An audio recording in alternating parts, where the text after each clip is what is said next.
Welcome to McPlum, simple solutions served daily.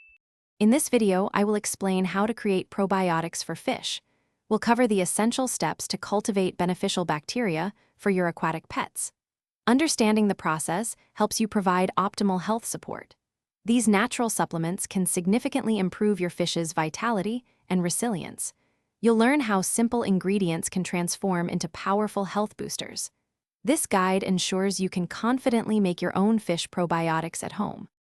To begin, select a clean 1-gallon glass jar and an airlock to ensure proper fermentation. You'll need non-chlorinated water, as chlorine can inhibit bacterial growth. A simple sugar source, such as molasses or brown sugar, will feed your beneficial bacteria. Finally, a good starter culture, like live yogurt or a commercial probiotic, is crucial to kickstart the process. Ensure all equipment is sterilized to prevent contamination. Mix your non-chlorinated water, sugar, and starter culture thoroughly in the prepared jar. Seal it with the airlock to create an anaerobic environment. Maintain a consistent temperature, ideally between 70 and 80 degrees Fahrenheit, for optimal bacterial growth.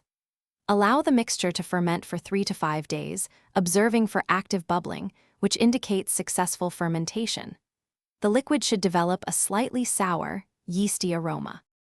Once fermented, your homemade probiotic is ready for use. Administer 1 to 2 milliliters of the solution per gallon of tank water, adding it directly to the aquarium.